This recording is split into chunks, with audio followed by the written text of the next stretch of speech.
नमस्कार दोस्तों, मैं महेश कुशवाहा आपका आपके परिवार देवेंद्र क्लासेस पर आपका हार्दिक अभिनंदन और बहुत बहुत स्वागत करता हूं। तो कैसे हैं आप सब लोग? उम्मीद है आप सब लोग स्वस्थ, मस्त और जबरदस्त होंगे। जैसे आप हैं वैसे ही आपकी तैयारी चल रही होगी।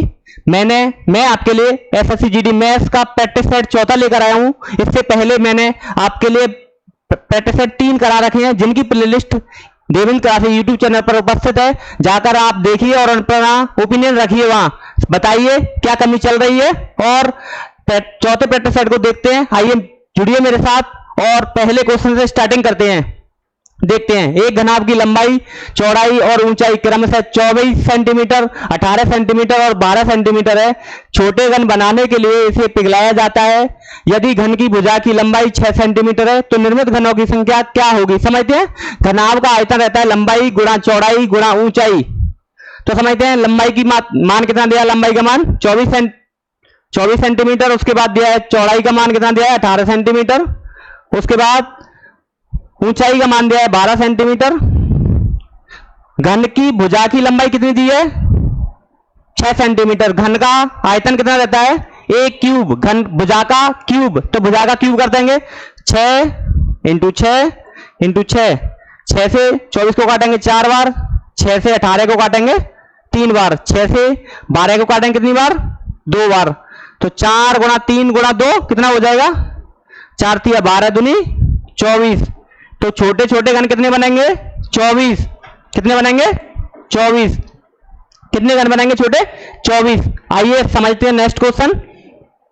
एक दुकानदार गलत वजन का उपयोग करते हुए वस्तु के क्रय मूल्य पर बेचने का दावा करता है और 25% का लाभ कमाता है।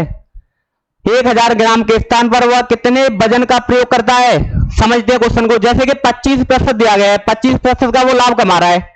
देखते हैं 25% की जो फ्रैक्शन वैल्यू रहती है वो कितनी रहती है? 1/4। इसका मतलब ये है कि वो 4 रुपए पर 1 रुपए का लाभ कमा रहा है। कितने रुपए का लाभ कमा रहा है? 1 रुपए का। तो 4 पर 1 का लाभ कमा रहा है। इसका मतलब ये 4 से वस्तु को बढ़ाकर बेच रहा होगा वो 5 रुपए में। कितने रुपए में बेच रहा होगा? 5 रुपए में। पहले इसमें करते हैं 25 का मल्टीप्लाई कितने का? 25 का। इधर भी 25 का करना पड़ेगा। कितना हो जाएगा? ये हो जाएगा 100। उसके बाद ये कितना हो जाएगा? 125। अभी 1000 बनाने के लिए कितने का मल्टीप्लाई करेंगे? 8 का। तो कितना हो जाएगा? ये 1000 ग्राम। इधर 8 का कर देंगे तो कितना हो जाएगा? ये 800। तो 1000 ग्राम की जगह पर कितने ग्राम का यूज कर रहा है? ये 800 ग्राम का। कितने का? 800 ग्राम का। तो पहले ऑप्शन पर है 800 ग्राम। 25% लाभ कमाने के लिए उसे कितने वजन का प्रयोग करना पड़ेगा? 1000 ग्राम की जगह पर 800 ग्राम का। आइए नेक्स्ट क्वेश्चन देखते हैं। लंबाई 10 मीटर और चौड़ाई 6 मीटर और ऊंचाई 8 मीटर वाले किसी घनाभीय कमरे में रखी जा सकने वाली छड़ की अधिकतम लंबाई ज्ञात कीजिए। इस क्वेश्चन को निकालने के लिए जो लंबाई, चौड़ाई, ऊंचाई का मान दिया है उन्हें उनका स्क्वायर करके इसके रूट में रख दो। देखते हैं, जैसे कि 10 का स्क्वायर कितना रहता है? प्लस उसके बाद 6 का स्क्वायर, उसके बाद 8 का स्क्वायर। देखते हैं नेक्स्ट आगे। 10 का स्क्वायर कितना रहता है? 100 प्लस 6 का स्क्वायर कितना रहता है? 36। उसके बाद 8 का स्क्वायर कितना रहता है? 64। कितना रहता है? 64। आगे देखते हैं, 100 प्लस 36 और प्लस 64 कितना होगा? 100। कितना होगा? 100। आगे देखते हैं, समझते हैं। 100 प्लस 100 कितना हो जाएगा? 200। इसको आगे ऐसे लिख सकते हैं 2 इंटू 100। 100 कितने का स्क्वायर रूट है? 10 का। तो 10 बार निकल जाएगा। कितना बार निकल जाएगा? 10। तो 10 रूट 2। तो छड़ की लंबाई, अधिकतम लंबाई कितनी होगी? 10 रूट 2, जो कि ऑप्शन नंबर ए पर है। किस पर है? ऑप्शन नंबर ए पर। नेक्स्ट क्वेश्चन देखते हैं। एक कार्य का 80% भाग 20 दिनों में पूरा करता है। फिर बी की सहायता से फिर बी ए के साथ शामिल हो जाता है और शेष कार्य को 3 दिनों में पूरा करते हैं। बी को अकेले पूरा कार्य समाप्त करने के लिए कितना समय लगेगा? समझते हैं क्वेश्चन को। जैसे कि 80% भाग को 80% की जो फ्रैक्शन वैल्यू रही होगी वो कितनी रही होगी? 4/5 पांच काम में से 4 कार्य को वो कितने दिनों में कर रहा है? 5 काम में से 4 काम को वो कितने दिन में कर रहा है? ऑप्शन क्वेश्चन में दिया है 20 दिन में। तो समझते हैं ए 4 काम में से 5 काम में से 4 काम को कितने दिन में कर रहा है? 20 दिन में। अब उसके बाद बी की सहायता से बी शामिल हो जाता है एक साथ। 5 काम में से 4 काम हो गया, कितना काम बचा? एक काम बचा। 5 में से कितने दिन में कर रहे हैं इस कार्य को? 3 दिन में। समझते हैं 4 से 20 को काटेंगे 5 बार, 5 गुणा 5 कितना हो जाएगा? 25। तो ए उस कार्य को कंप्लीट कार्य को कितने दिन में कर रहा होगा? 25 दिन में। उसके बाद 5 गुणा 3 कितना हो जाएगा? 15। तो ए और बी पूरे कार्य को कितने दिन में करेंगे? 15 दिन में। कितने दिन में करेंगे? 15 दिन में। इन दोनों का एलसीएम ले लेंगे, जो टोटल वर्क रहेगा कितना हो जाएगा? 75। अगर ए 75 यूनिट को 25 दिन में करता है तो वो एक दिन में 5 यूनिट करता होगा, 3 यूनिट करता होगा। कितना यूनिट करता होगा? 3 यूनिट। अगर ए प्लस बी 75 यूनिट को 15 दिन में करते हैं तो एक दिन में वो कितना यूनिट कार्य करते होंगे? 5 यूनिट। समझते हैं ए अकेला 3 यूनिट करता है एक दिन में और ए प्लस बी कितना यूनिट कार्य करते हैं? 5 यूनिट। तो इसका मतलब यह है कि बी एक दिन में वो 2 यूनिट कार्य करता होगा। तो बी एक दिन में कितना कार्य करता होगा? 2 यूनिट। कितना? 2 यूनिट। तो 75 यूनिट को करने के लिए उसे कितना समय लगेगा? 75/2। इसको लिख सकते हैं 37 सही 1/2। कितना लिख सकते हैं? 37 सही 1/2, जो कि ऑप्शन नंबर बी पर है। किस पर है? ऑप्शन नंबर बी पर। समझिए क्वेश्चन को और देखिए सॉल्यूशन। बहुत ही आसान क्वेश्चन है। ऐसे ही नेक्स्ट क्वेश्चन को समझेंगे। देखते हैं नेक्स्ट क्वेश्चन को। संख्या 73, 115 और 185 को एक संख्या से विभाजित किया जाता है जिससे समान शेष प्राप्त होता है। ऐसी सबसे बड़ी संभव संख्या ज्ञात कीजिए।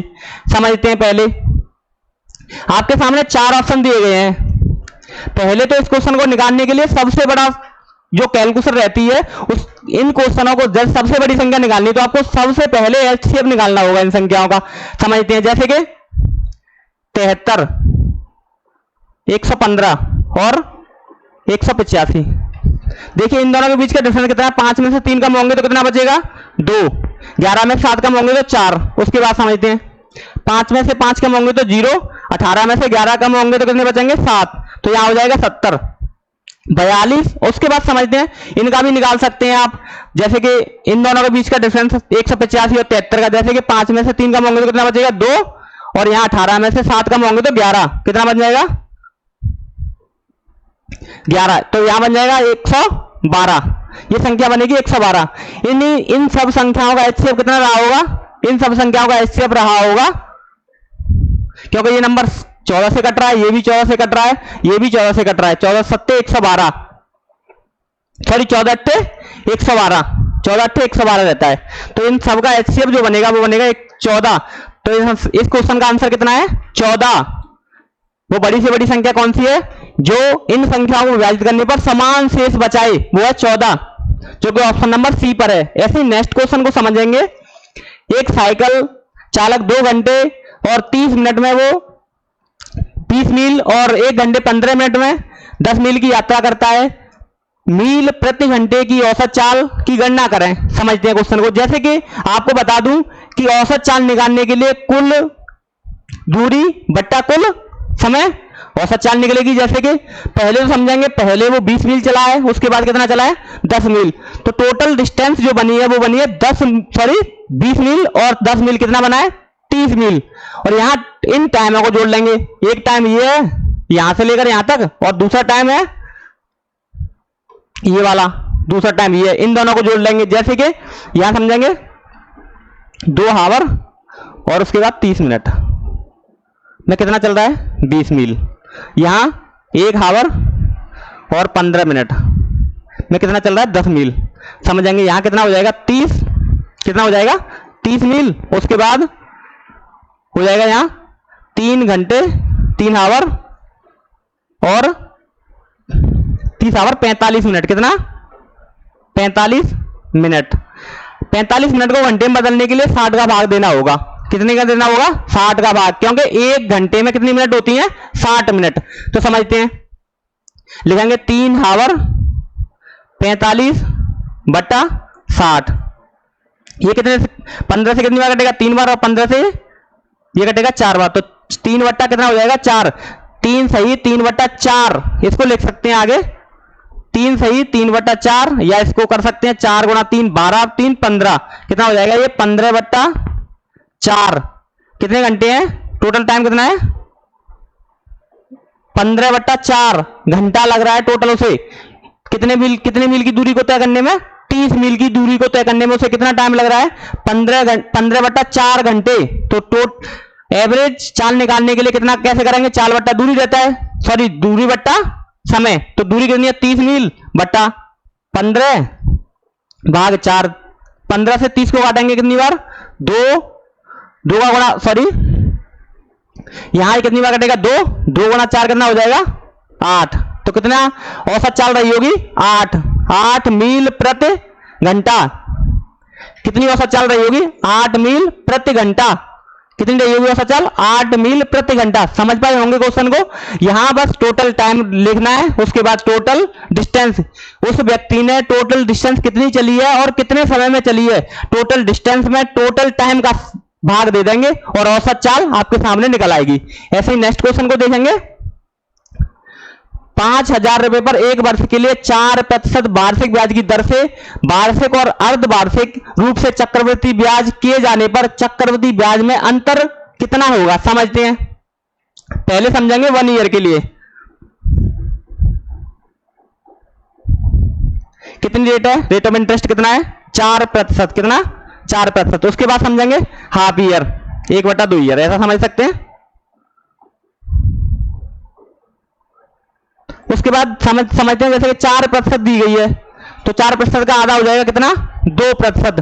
रेट ऑफ इंटरेस्ट कितना हो जाता है? आधा, क्योंकि आधा लिखा है यहाँ। रेट ऑफ इंटरेस्ट कितना हो जाएगा? आधा, तो 2% रहा होगा। उसके बाद जो टाइम दिया गया है उसको कर देते हैं 2 गुना, क्योंकि छमाई, एक साल में छमाई कितने बनेंगे? 6 महीने। कितने पार्ट बनेंगे एक साल में? 2, तो टाइम हो जाएगा 2 गुना। तो एक साल में कितने छमाई बनेंगे? 2, तो टाइम हो जाएगा यहां 2 ईयर। समझ सकते हैं कितना? 2 ईयर। यहां 2% से, जैसे कि यहां तो एक साल के लिए 4% लगेगा, यहां 2 साल के लिए 2% लगे, 2% लगेगा, तो 2 प्लस 2 प्लस कितना हो जाएगा? 2 × 2/100 कितना हो जाएगा ये? 4, और ये 4, तो 4 में 100 का भाग देंगे तो कितना बन जाएगा? 4 + 4/100। इसको कैसे लिखेंगे? 4.04। कैसे लिखेंगे? 4.04%। ये रही होगी rate of interest half year के लिए। इन दोनों के बीच का डिफरेंस कितना है?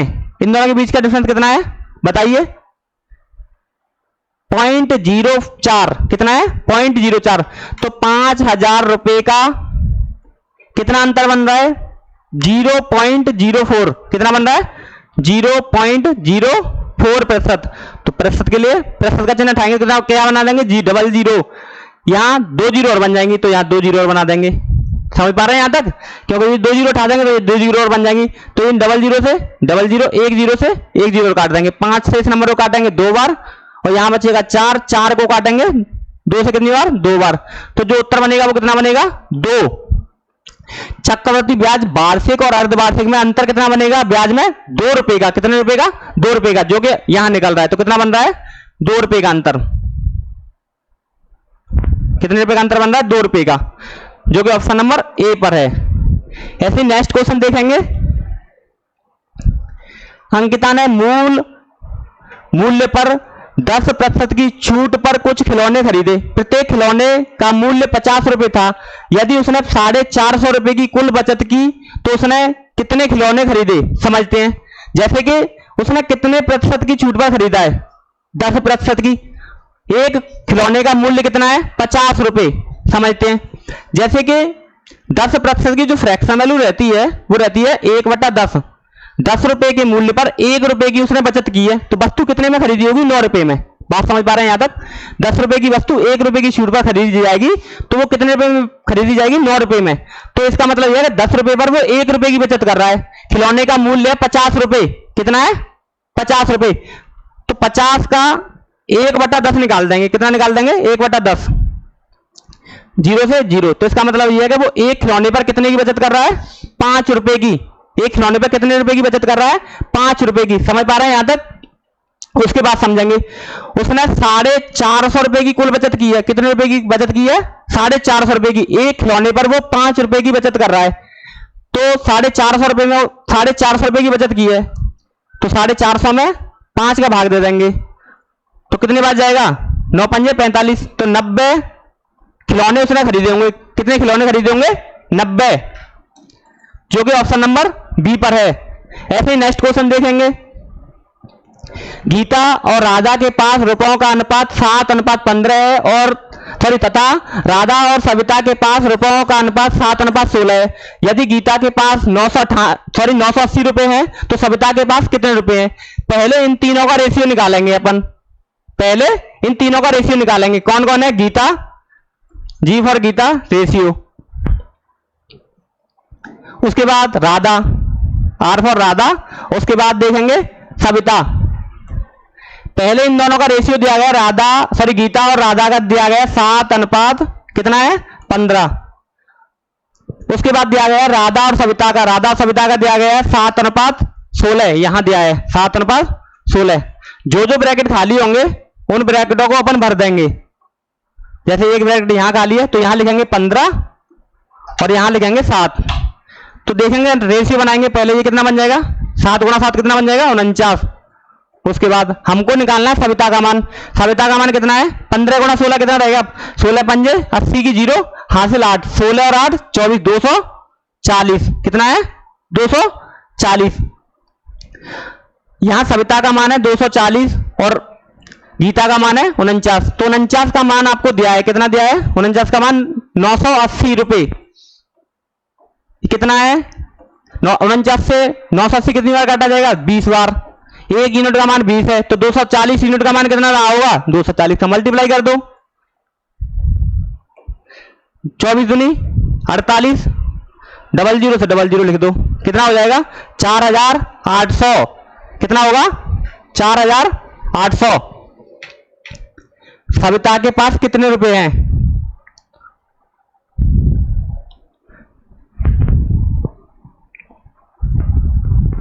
16 पंजे 80, 80 की हासिल 8, 0 लिखेंगे। 16 एकम 16, 16 और 8 24। ये करेक्ट आंसर है। ऑप्शन में गलत है। यहाँ 4800 होना चाहिए। कितना होना चाहिए? ये 9800 की जगह कितना होना चाहिए? 4800, जो कि ऑप्शन में नहीं दिया है। कोई बात नहीं है, टाइपिंग मिस्टेक हो सकती है। ऐसे नेक्स्ट क्वेश्चन देखेंगे। इसका आंसर 4800 है। किसी धनराशि से 15% घटाने के बाद शेषफल में पुनः 25% घटाने पर 4335 रुपए बचते हैं, तो वास्तविक मूल्य ज्ञात कीजिए। अगर आप वास्तविक मूल्य x रुपए मान लेते हैं, कितना मान लेते हैं? x रुपए। उसके बाद 15% घटाना है, तो 100 में से 15% घटा दें। अब टोटल कोई भी वस्तु, ये पूरा स्मार्ट बोर्ड अपने आप में 100% है, मेरी पूरी बॉडी 100% है, ये मार्कर अपने आप में 100% है। अपने आप में जैसे कि कोई वस्तु 100% वास्तविक मूल्य वस्तु का 100% रहा होगा, उसमें से 15% खर्च कर दिया। कितना कर दिया? 15%। तो कितना बचा? 85%। अगर 15% खर्च कर दिया तो बचा कितना? 85%। उसके बाद बचे भाग का 25% फिर से कम किया गया है, तो 25 100 में से, फिर उसके बाद ये अपने आप में, फिर उसके बाद 100% बना हुआ। 100 में से फिर 25% कम किया जा रहा है। कितना कम किया जा रहा है? 25%। तो कितना बचा हुआ? 75/100। कितना बचा? 75। उसके बाद समझेंगे। ये 25 से काटा 3 बार और 25 से ये 4 बार। ये 17 5 से काटेंगे 17 बार और 5 से इसको 20 बार। बराबर में जो बच रहा है उस नंबर को लिख देंगे। कितना लिख रहा है? 4335। 4335। इस इक्वेशन को समझेंगे। यहां लिखेंगे x इंटू 17/20 इंटू 3/4 बराबर 4335। कितना लिख रहा है? 4335। देखते हैं। पहले तो इस नंबर को छोटा करने के लिए 17 से काटते हैं। 17 से ना काटकर 3 से काट लो। 3 से इस नंबर को काटेंगे एक बार, यहां हो जाएगा 13, 4 बार 12, फिर उसके बाद 4 बार, उसके बाद 5 बार। यहां देखते हैं।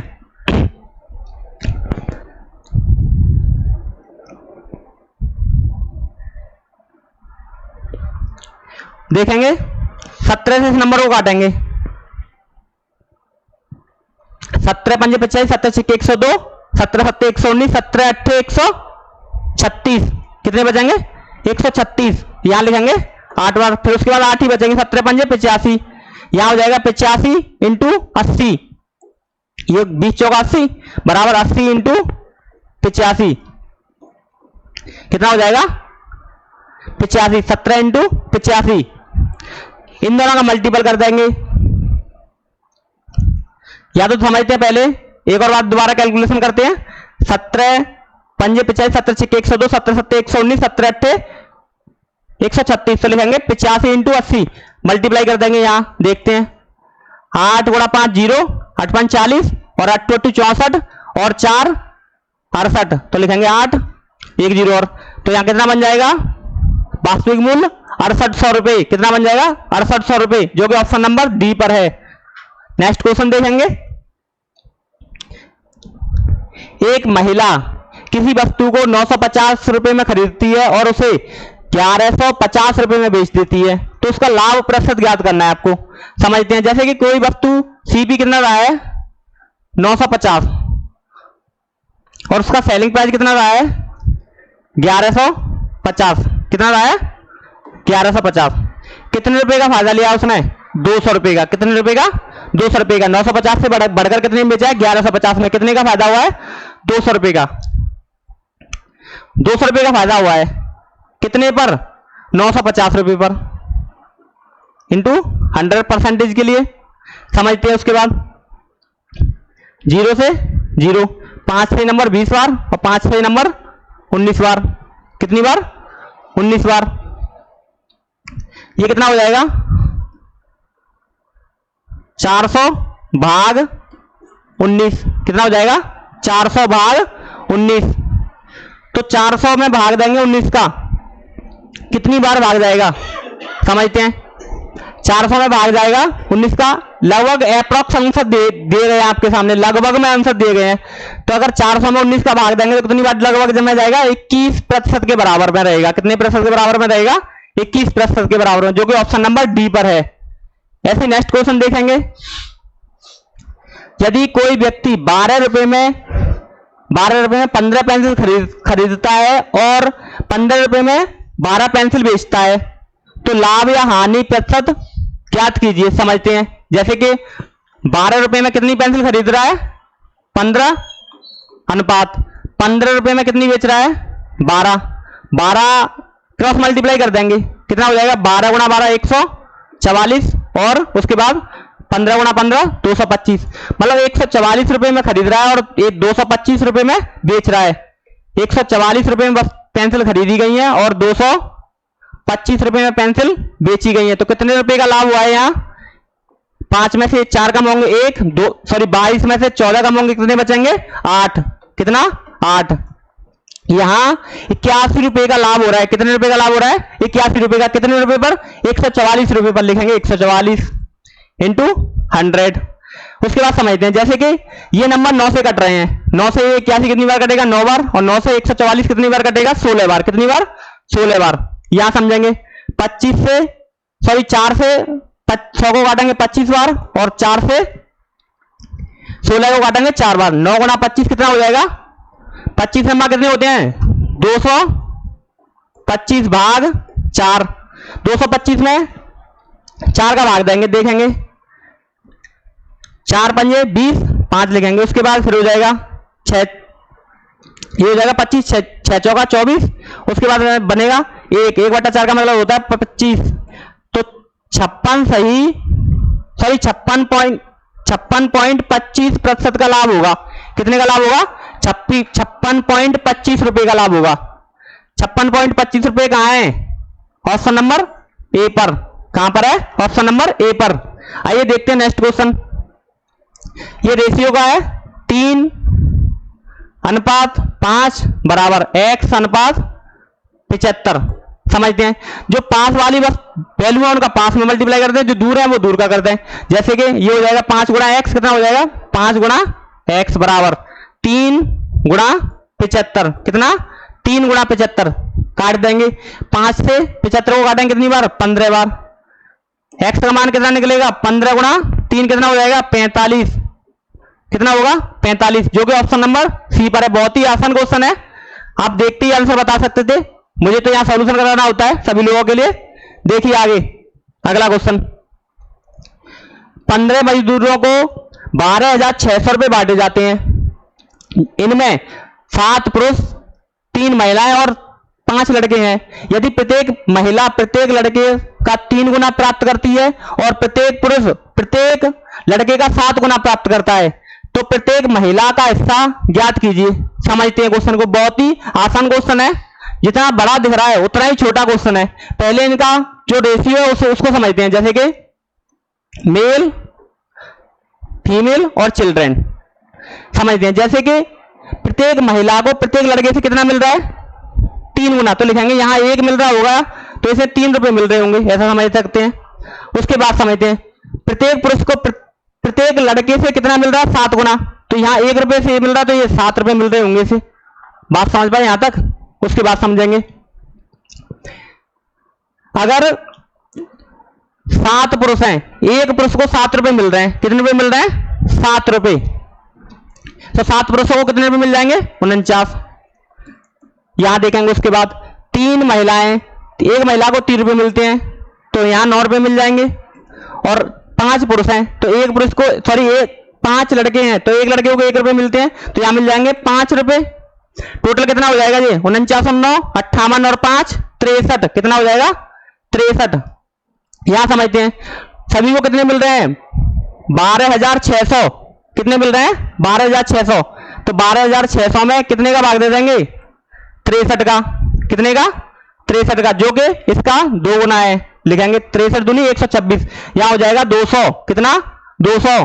तो प्रत्येक महिला का हिस्सा बताइए, एक महिला कितना लेती है 9, तो 9 गुना 200 कितना हो जाएगा 9 गुना 200 कितना हो जाएगा 9 दूनी 1800, 1800 रुपए मिलेंगे उसको, कितने रुपए मिलेंगे 1800 रुपए, जो कि ऑप्शन नंबर ए पर है। बहुत ही आसान क्वेश्चन था, सॉल्यूशन समझ पाए होंगे। ऐसे नेक्स्ट क्वेश्चन देखेंगे,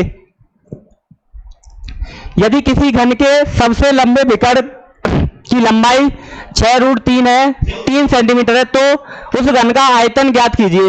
ये क्वेश्चन आपके लिए होमवर्क में, ये लास्ट क्वेश्चन है आपके लिए, ये क्वेश्चन आपके लिए होमवर्क में कमेंट बॉक्स में आपको इस क्वेश्चन का आंसर देना है। इस क्वेश्चन का कमेंट बॉक्स में आपको आंसर देना है। अगर आपको मेरी क्लास पसंद आई हो तो हमारे चैनल को लाइक शेयर एंड सब्सक्राइब करें, और मेरी प्लेलिस्ट इसी चैनल पर, इससे पहले मैंने 3 प्रैक्टिस सेट आपके लिए कराए हैं, और इसकी प्लेलिस्ट जो बनी हुई है उस पर उसी प्रैक्टिस सेटों को जाकर देखिए। बहुत बहुत धन्यवाद आपका।